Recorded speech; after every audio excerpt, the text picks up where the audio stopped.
Dr. B. Collins, news and comment. It's Wednesday, March 18th, 2020. My dad would have been 97 today. Happy birthday, Dad. I owe a lot to my father. He died when I was 18. But he gave me gifts that have lasted me a lifetime.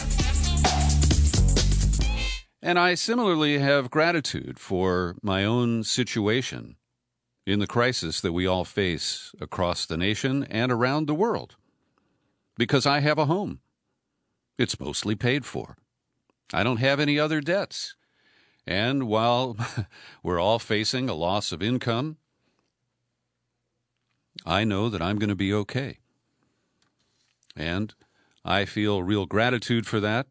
And it's one of the reasons I want to continue to do a daily podcast as long as conditions permit, because I think that this is an important community that we have here. And I've been pushing the limits a little bit on time. Last two podcasts have been almost 50 minutes long. But I recognize that Americans have downtime. We're all on forced vacations right now. And so I leave it to you to decide if you can manage all the way to the end of a podcast. So today I want to start with an excellent recap of yesterday's screwed up primary elections. They were held in Florida, Illinois, Arizona. At the last minute, Ohio postponed. And I believe that was a wise decision. Kevin Gosztola at Shadowproof is an excellent young reporter, and let's give him credit for tagging this election cycle as the coronavirus primaries. And he concludes that, at least based on yesterday, these are illegitimate elections. And because voters couldn't be sure if they could actually go to a polling place and cast a ballot, or that if doing so would create a major risk to their health or put them in a position as a carrier of the virus, possibly infecting others. Well, Gosztola is hopping mad, and in particular at the DNC, the party establishment that insisted that these elections go forward despite the risk as they work on the coronation of Joe Biden. Quoting from Gosztola, the sociopathic nature of the Democratic Party establishment as a health crisis plunged the country into a recession demonstrated how reprehensible party operatives are willing to be in order to shepherd their preferred candidate closer to a presidential nomination. Dysfunction that officials knew would occur resulted in voter suppression that made it impossible for numerous citizens to cast their ballot. Altogether, the results of Arizona, Florida, and Illinois primaries were the product of an illegitimate electoral process carried out during a national state of emergency. And I would expand, building on Kevin's remarks here, to say that this election process from the beginning, from the royally screwed up tabulation of the Iowa caucuses, to the mysteriously and still not explained delayed count released from Nevada, where Sanders won handsomely. Then, of course, the media malpractice, starting with Anderson Cooper on 60 Minutes, ambushing Bernie Sanders with the question about Fidel Castro, using it to smear him, and that smear continued through the next round of debates, as we saw the mysterious rise of Joe Biden, back from the crypt. Party leaders elbowed the other opponents out of the way. And so yesterday is just part of a larger piece. And the credibility, the confidence that Americans can have in their elections reaches a new low. And it's been at bottom since the Bush stolen election of 2000, the election stolen from John Kerry in 2004, and, yes, the theft of the election from Hillary Clinton in 2016.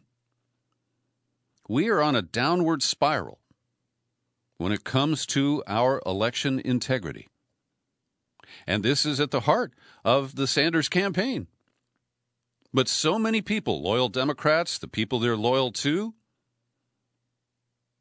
They just pretend that this is all on the up and up. It is the will of the people expressed at the ballot box, right? Yeah. Back to Gostola, he quotes Joe Biden. It's a moment where the choices and decisions we make as individuals are going to collectively impact on what happens, make a big difference in the severity of this outbreak, and the ability of our medical hospital systems to handle it. What he declared was rather hypocritical. Biden likely secured an insurmountable delegate lead over his opponent, but he also showed zero leadership, put his base of elderly voters who have overwhelmingly supported him at risk, and his campaign disregarded CDC guidance to a degree that likely resulted in dozens of people becoming infected because they believed that what they had been told, that it was safe to vote. So in Florida and Illinois, there were long lines because some polling places were closed at the last minute. And Gostola cites specific cases, a couple from Miami-Dade County. The husband is 78, the wife is 67. He went to vote, feeling that it was a risky maneuver, but she stayed home. Oh, I take it back. Both of them stayed home. Okay. Then there is Bianca Maria Baez, who had returned from an international trip, and she quarantined herself. But she decided not to go to the polls because she did not want to risk the health of herself or members in her community.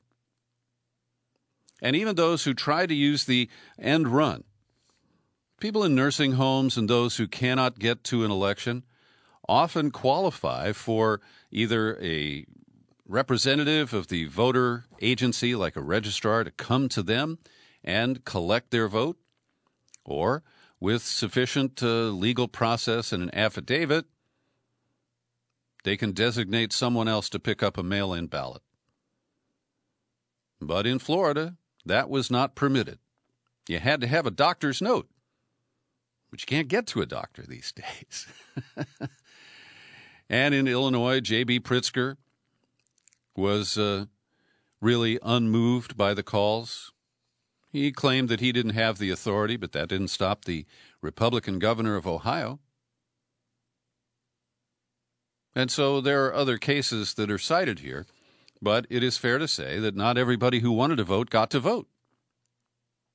And the initial turnout figures appear artificially high under these conditions, leading again to questions about whether the system has been gamed,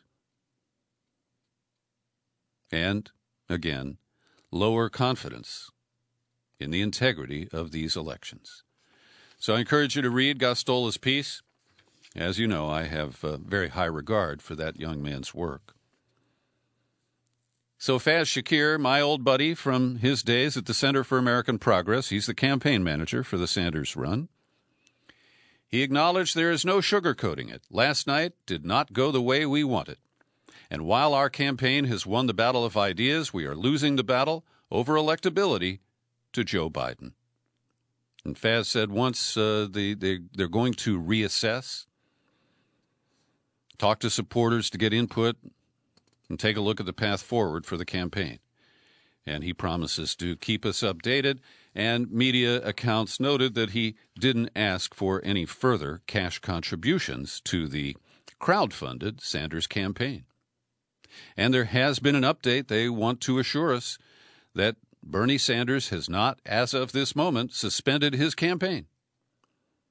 According to spokesman, communications director Mike Casca, nothing has changed since this morning's statement from Faz Shakir. Now I want to take a moment here to rip into the people who for months, going all the way back to last fall, have been saying, vote blue no matter who. I don't care if they put Gumbo up there or Dumbo or any cartoon figure. People have said they'd vote for their own dog. Now, I love my dog Chloe, but she is not presidential candidate material. And it is so insulting, particularly in a primary, to announce in advance that you are ready to capitulate to the lowest common denominator. And I understand when you get closer to the general election, people lobby and they put pressure on you. They make you feel like you're pro-fascist if you're not willing to get in line and vote for Biden. But to do that at this stage of the campaign, at a time when there were many viable candidates, is a real deep insult to me as a voter. Now, I'm not a member of the Democratic Party, and I don't feel any pressure from these people who blather on about blue no matter who. But the corporate Democrats, the leadership of the DNC, as well as the chickens and sheep who comprise, the base of the Democratic Party, they have become like Republicans. Those who had their dalliance with Mike Bloomberg, looking for that rich authority figure, the stern father that George Lakoff talks about, referring to Republicans. And so Biden is trying to, he's in the early stages of trying to reach out to the Bernie Sanders wing of the party. He said, I know what we have to do. Our goal as a campaign, my goal as a candidate for president is to unify this party and then unify the nation. Let me say especially to the young voters who've been inspired by Senator Sanders, I hear you. I know what's at stake. Now, we have to single out the young voters who did not show up anywhere in the numbers expected to support Bernie Sanders. I can't explain that. I really can't. Even if you look at just the crass nature of self-interest, and that Sanders is talking about free college debt relief, minimum wage increase, and, of course, Medicare for all. And even if you just think that, these are calculated to appeal to certain voter groups, where are the millennials? And I think it's called Gen Z. I wish I knew. And so at this stage, we have to accept that the numbers are against Bernie Sanders. And because of the chaos from the coronavirus and the additionally chaotic federal response from the Trump administration, really, the rest of the primaries may not be held in the traditional manner. It'll be a perfunctory path to the crowning of Joe Biden. We may not even see a convention in Milwaukee. Democratic leaders might love to avoid that whole potential conflict.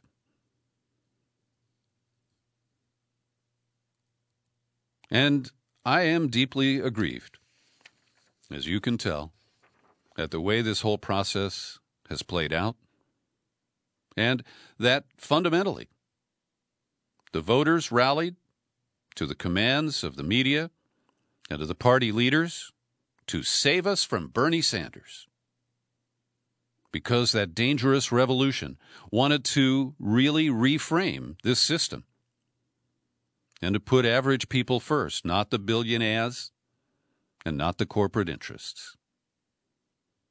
Now, I hope that revolution will live on. I hope many people have been, inspired, motivated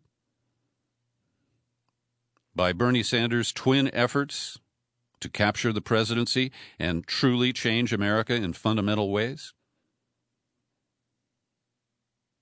And it saddens me to see how the money has won. The status quo prevails über alles, and we're left with a broken country, increasing. This recession is going to make things even worse in terms of income and wealth disparity, and we saw that many people were left behind from the recovery after 2008. They voted for Trump. How many people will be left behind from the recovery from this recession whenever it actually arrives? And I want to be clear, I don't see anything sinister in what I'm about to tell you. but a television station in Illinois, WCIA, those are special call letters, on Monday night before the Illinois primary, they accidentally put up a test screen graphic that was expected to be used on last night's primary election coverage. And it showed Joe Biden with 50% of the vote, 986,000 votes, and Bernie Sanders with 45% of the vote. Now, I think in Illinois, the numbers are actually a little bit wider than that. But it does show the mindset of the TV crew that, you know, they didn't put 50-50. They didn't leave those numbers blank. They knew that they were going to be reporting a Biden victory. So as we take a look at this, the requiems are being written.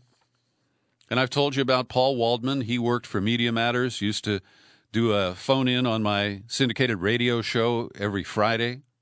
And we'd talk about what Fox News was spinning and other media malpractice. And Paul Waldman has never been a Bernie Sanders supporter. In fact, he said Sanders was not my favorite among the 24 contenders or even in my top 3 or 4. So consider that is his admitted perspective. But next he says he has done extraordinary things. He helped reshape the Democratic Party, widened the policy debate, inspired millions of followers to a feverish devotion, despite lacking the kind of charisma we normally associate with successful politicians. And Waldman continues, I've been critical of Sanders even as I was sympathetic to most of his ideas. His theory of governing is grossly inadequate. He had a long slate of plans that would require sweeping legislation, but an almost absurd answer on how any of it would pass Congress. He said his grassroots movement would be so powerful that it would force even Republicans, even Mitch McConnell, to vote for programs like Medicare for All and free college, measures they find utterly abhorrent. Now, I think that's a fair criticism. Bernie always focused on the marketing, not the production. He described a vision of what could be. But he often left out the details of how we achieve that vision. So back to Waldman here. He might not have gotten the chance to test his movement's ability to make laws, but he proved you could run a presidential campaign without high-dollar fundraisers, raising over $130 million from nearly 1.5 million Americans. And he can take credit for the Democratic Party's movement to the left, $15 minimum wage, all the other issues that we've talked about. Quoting again, Sanders' arguments are radical in the sense of getting down to the root of things, always drawing us back to fundamental questions. You may be skeptical about the financing for his health care plan, but no advocate of a public option, let alone our nightmarish status quo, had a good answer for his oft-repeated question. Why is the United States the only industrialized democracy that doesn't guarantee health coverage to every person as a human right?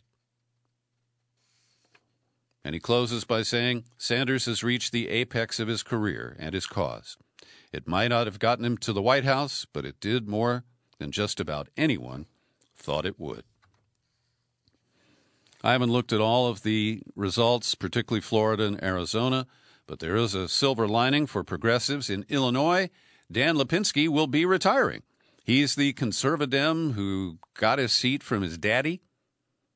He'd been there way too long. And Marie Newman knocked him off. In 2018, she lost to Lipinski by 2.4 points, and last night, with 90% of the votes counted, she beat him 47-43 by 4 points. And he's one of those pro-birth, pro-life Democrats. And I'm glad to see he will be having an R-E-T placed behind his name. So both Biden and Sanders continue to keep pressure on Trump regarding the response to the pandemic. Biden issued a lengthy statement Much has been made of changes in the president's tone in recent days, but with our healthcare system at risk, a virus spreading, our economy on the brink, and so many lives at stake, it's time to be less interested in the president's words and more focused on his action or inaction. And Sanders raised the possibility, which we'll get to in a moment, it's now been embraced as a proposal from the White House, to use the Defense Production Act. And Sanders called on the National Guard and Army Corps of Engineers to expand hospital facilities and build mobile testing centers. And the Defense Production Act was passed in 1950. It allows the president to essentially order industries to produce products that are vitally needed. Linda Lewis is editing our daily summary about the COVID-19 response. Thank you very much, Linda. In the U.S., the CDC confirms as of noon today 7,038 confirmed and presumptive positive cases. Total of 97 deaths in the United States. All 50 states now impacted. Worldwide, 200,000 people infected, 8,200 are dead, and more than half of those outside China. So Trump has said that he is invoking the Defense Production Act, giving the administration expanded powers to direct factories to produce face masks, gowns, gloves, and other medical supplies. 2 hospital ships of the military, the Comfort and the Mercy, have been dispatched to New York City. And one, I think it's the Comfort, will be sent to New York City, and the Mercy to a West Coast location. Over at HUD, Housing and Urban Development, they'll provide immediate relief to renters and homeowners by suspending all foreclosures and evictions. The White House is asking Congress now to allocate $500 billion for 2 separate waves of direct payments to American taxpayers. And the details are still fuzzy. The amounts of those payments are not known at this point. But I will offer this, that Donald Trump is not passing out money to Americans because he cares about those people. He only cares about his reelection, and he wants to try to stimulate the economy to recover from the massive losses in the stock market. And I didn't bother to check. The market went down early today, and I'm not sure if there was any recovery. It's a little hard to look every day and to see your life savings dwindle because of the blunders of people like Trump. Now, the plan is that the first check will be issued on April 6th, the second one on May 18th. The payments would be fixed, their size dependent on income and family size. There also is a proposal to increase loans to small businesses to allow any employer with 500 or less workers to receive loans equaling 6 weeks of their payroll. Now, that seems to be tailored to the needs of an individual. That is a more humane and human response than just pumping trillions of dollars into liquidity in the market that evaporates minutes after it's injected. Now, there is, we're told, a friendly agreement to close the U.S.-Canadian border to non-essential traffic. On the southern border, it's a mission creep here, because they are using the crisis, the national emergency, to rewrite the rules again, that any individuals who show up at the border can be immediately deported, even if they request asylum. Of course, that's the extreme and cruel policy that Trump has always wanted.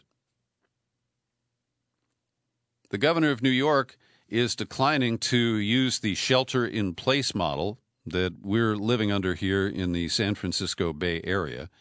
And by the way, it's not that onerous. As I mentioned yesterday, they don't stop you on the street and ask you where you're going or why. There is no enforcement. It's voluntary. But the vast majority of people are complying. So in New York, Cuomo has announced that he wants companies to continue to operate, but with only half of their employees. So he's saying that only 50% of a workforce can be outside the home at one time. I think that's a little more complicated, and while it might keep the lights on and the doors open at some businesses, what's the point if they don't have any customers? So, I'm not going to argue with the governor. He's got his way of doing things, and we'll just have to see how it all turns out. We do have an upward spike in testing.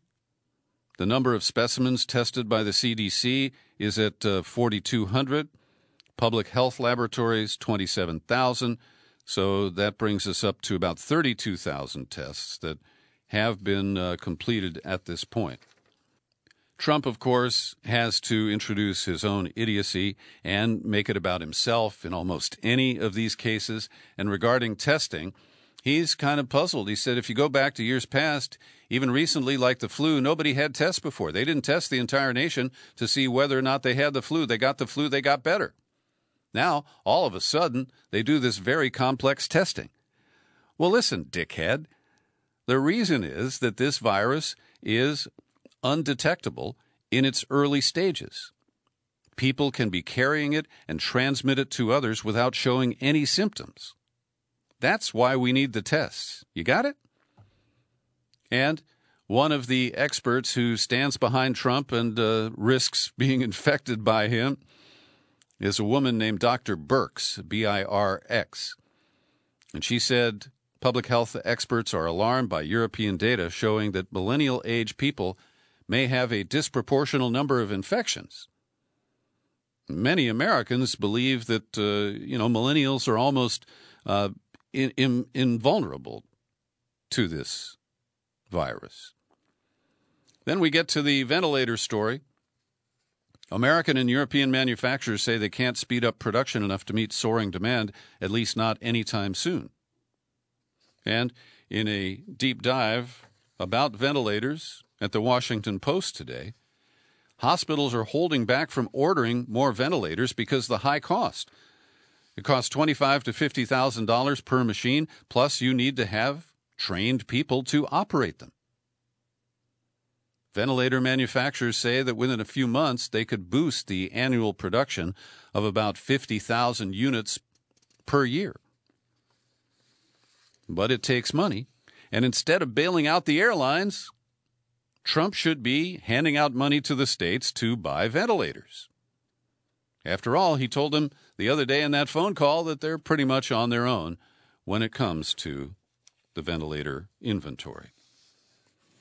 Here in the Bay Area, district attorneys, including Chesa Boudin in San Francisco and Diana Becton in the East Bay Contra Costa County, they are working hard to release prisoners from county jail and some from state prison to try to reduce the population before we see an outbreak of the virus behind bars. I think it's wise. There is a little risk to the community. I understand that. I'm not denying it. But I think it is the humane thing to do for all concerned. Yesterday, I raised issues about the lack of coverage of the crew of the Grand Princess, which is now anchored in the middle of San Francisco Bay on a quarantine. And credit goes to Phil Mateer. He's a columnist and a muckraker at the San Francisco Chronicle. In his column today, he reports that 250 Filipino crew members were allowed to leave the ship. They were taken by boat to a dock near San Francisco International Airport, where they were put on buses and taken directly to a remote part of the airport. They were treated like prisoners. They just happened to be non-Americans. And this happened on Saturday and Sunday. A total of 250 were flown to the Philippines on chartered aircraft, apparently being paid for by the Princess Cruise Line. Now, that's 250 out of 1,100. Some of those crew members might have been Americans, but in my experience, I've only been on a cruise once. Most of the people who provide the hospitality and housekeeping on these big ships are non-Americans, and the vast majority that I've known about have been Filipina. To me, it's about humanity. So the rest of the crew is quarantined on the ship in San Francisco Bay. And at some point, when it clears quarantine, it's going to come ashore because the base of the Grand Princess is San Francisco. I'll keep an eye on that. I want to thank listener Fred. He only goes by Fred. He thanked me for the continuation of the podcast during the lockdown. And he sent an interesting report from the Imperial College COVID-19 response team in Britain. And I'll just read you a couple of highlights from the executive summary here.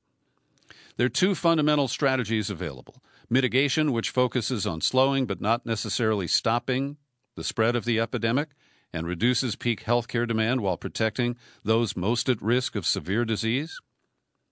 And suppression, which aims to reverse epidemic growth, reducing case numbers to low levels, and maintaining the situation indefinitely. Each policy, they say, has major challenges. Optimal mitigation might reduce peak healthcare demand by 2/3 and deaths by half. However, the resulting mitigated epidemic would still likely result in hundreds of thousands of deaths and health systems being overwhelmed at many points. The major challenge of suppression is that this type of intensive intervention package will need to be maintained until a vaccine becomes available, potentially 18 months or more. Every day I pause for a second to thank the people who support my work at the Peter B. Collins Podcast with your subscriptions. People like Don Cisney, DGL, Jim McHugh, and Julie Dupree. They chip in $5 or $10 a month. Could you do that? Well, if you can, please do. Visit peterbcollins.com. Click on menu, click on Become a Subscriber. You'll hit the sign-up page, and you can choose the level of support that's comfortable for you. California Governor Newsom announced yesterday that there's no final decision, but he is warning parents. Don't anticipate that schools are going to open up in a week. Don't anticipate in a few weeks. I don't want to mislead you. I would plan and assume that it's unlikely that many of these schools, few if any, will open before the summer break. That puts a real strain on the parents of school-age children, and it limits their ability to work. Now we turn to the bailout package that's being negotiated in Washington right now, and this is going to happen very quickly, I predict. And I'm grateful that Senator Elizabeth Warren is fighting to make sure that the corporate bailouts have important conditions. There are 8 of them. She wants companies to maintain payrolls and use federal funds to keep people working.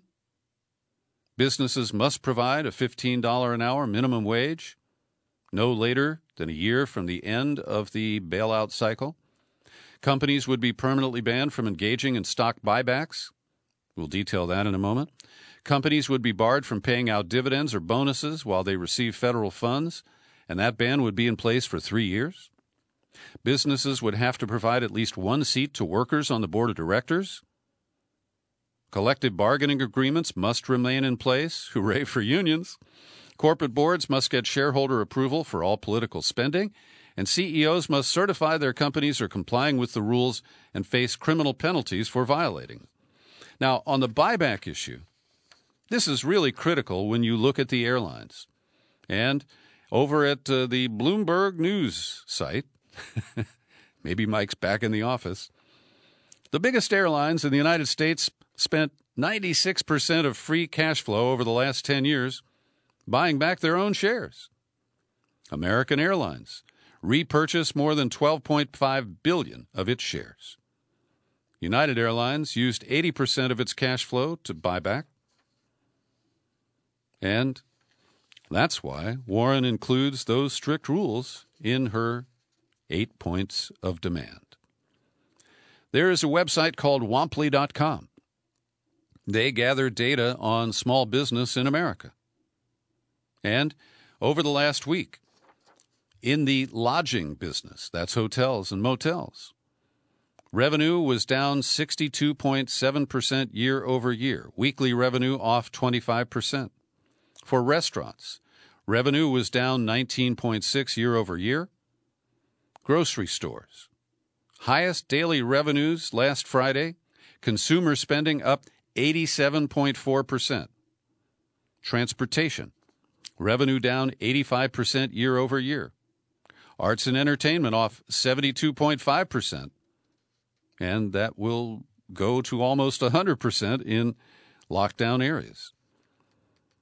And as of last Friday, local retail hadn't yet felt the full force of social distancing, and the revenue was off a mere 1.6%. A new national poll from Reuters and Ipsos shows that despite the bungled response, Trump's loyalists, who initially were a little bit sketchy about his response to the coronavirus, they're all back on board. His approval rose to 47% after dipping to 39% about a week ago. And we are seeing that in the polling last week, 49%, presumably Trump followers, said they hadn't altered their daily routine at all. That number has dropped to 17% this week. So Trump was asked by reporters about what kind of a job he's doing. He said in a tweet this morning that he gives himself a 10 out of 10 on the coronavirus response. When asked by a reporter yesterday, he said, "We have very great approval numbers. People like the job we're doing. I'm beating Sleepy Joe Biden by a lot in Florida and a lot of other states." Yeah, right. And The Guardian does a good job, I'll link to this piece for you, of tracing the shifting positions of Donald Trump since January to the present day. And you've heard these comments probably repeatedly, where he blamed Democrats, he's blamed China, he's blamed Italy, and ultimately, he doesn't blame himself. He will admit that ourselves may be responsible for bad media coverage or bad relations with the press. But meanwhile, he keeps shit-tweeting at governors who are trying desperately to protect their populations and demanding support from the federal government. And he's targeted Andrew Cuomo in New York and Gretchen Whitmer in Michigan. And this is just so sleazy, cheesy, and petty.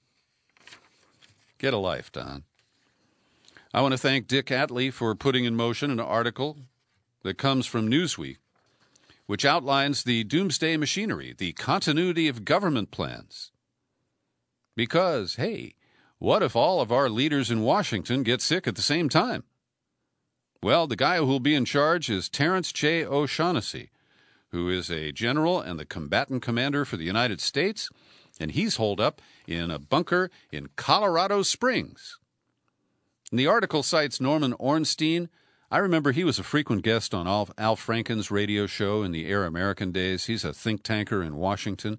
And since 9/11, he's been part of an effort to modify the continuity of government to deal with issues other than a terrorist attack.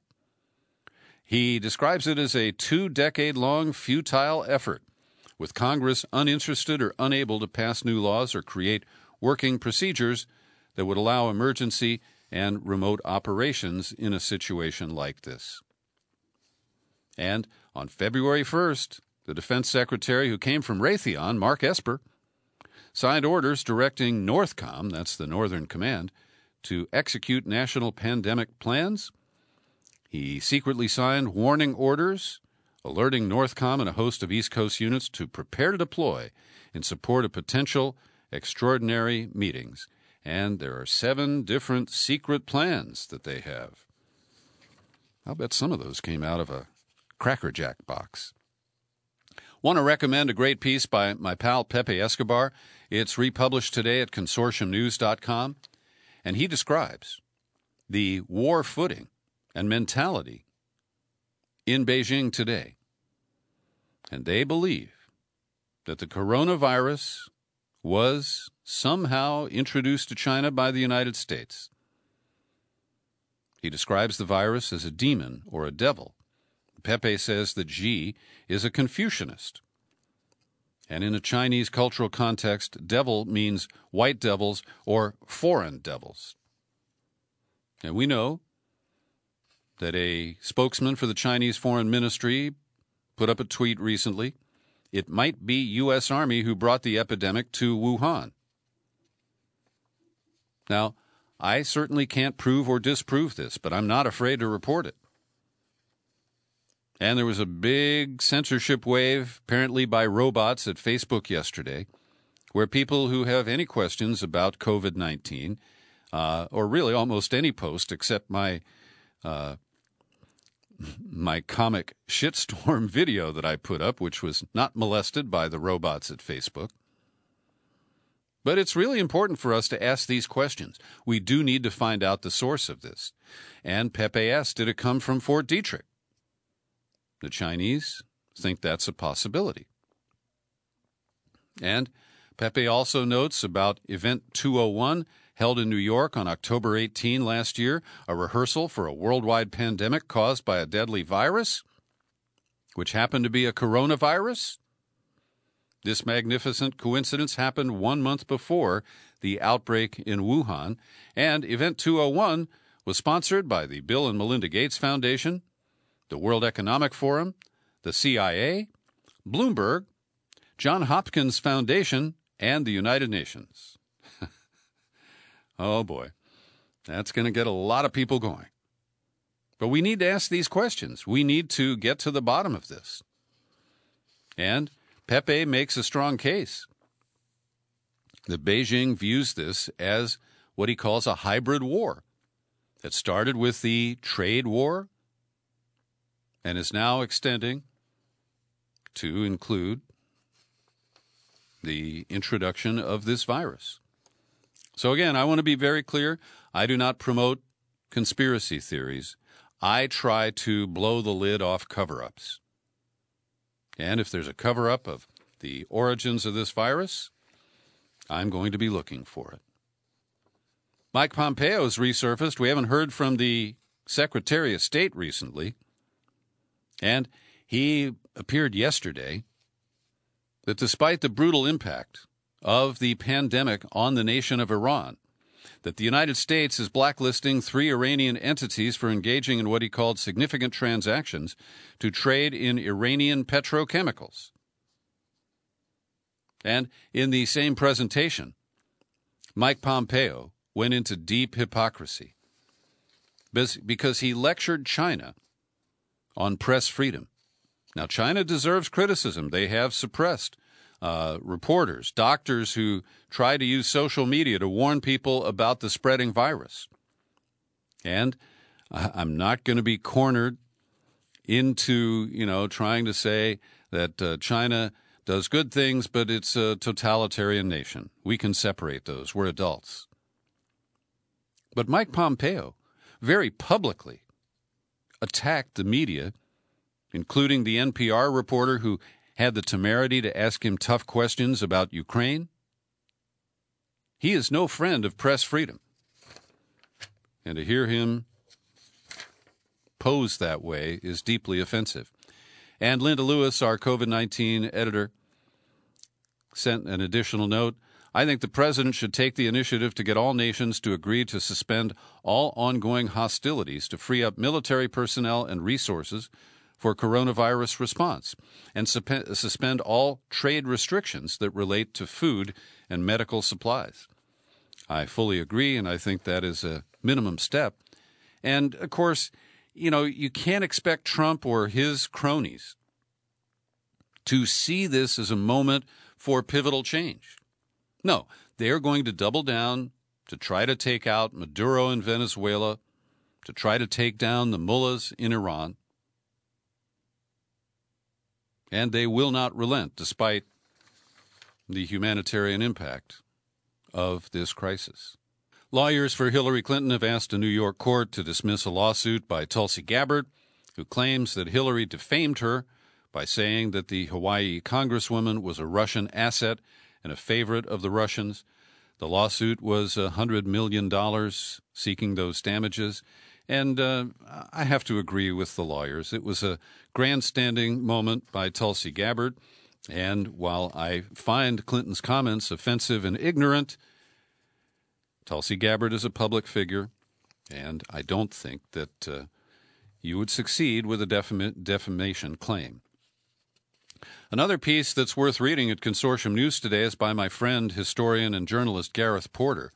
And as I did yesterday, taking on the New York Times for its continued promotion of the Russiagate narrative.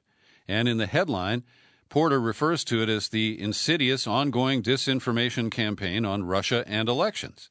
And he recaps going back to 2017, the false reporting of the New York Times that it has never admitted to or corrected. And it also, Gareth Porter also addresses the recent coverage where they, again, ignore the Inspector General's report and the fact that Bob Mueller could not find the collusion claim to be supportable. Well, I give a lot of credit to Gareth Porter for accurately shredding the recent media malpractice of the New York Times. And finally today, she is still alive. We don't know where. But Ghislaine Maxwell, who was the pimp, who recruited all the young girls for Jeffrey Epstein's weird pleasures, well, she has not personally surfaced, but her lawyers filed suit in Superior Court in the U.S. Virgin Islands. They are suing the estate of Jeffrey Epstein, saying that he agreed to pay her legal fees for any claims from the dozens of women who say she helped him recruit them to give him massages. Yeah, right. And in the voice of the New York Times, this is a rare public move by Ms. Maxwell, who has kept a low profile since Epstein's death last August. They're kind enough not to refer to it as a suicide. She remains a central figure in the investigation. Why have they not even deposed her? They haven't investigated her, brought her in? I mean, the claims are really very credible. That she not only lined up the girls, she sometimes got involved in three ways with her, what's described as her former boyfriend, Jeffrey Epstein. And in the legal complaint, Maxwell said that she had no involvement in or knowledge of Epstein's alleged misconduct. Yeah. Thanks for listening to my daily news and comment podcast. You're free to share it all over the place. You'll find it on YouTube. And I remain Peter B. Collins. Happy trails to you until we meet again. Happy trails to you. Keep smiling.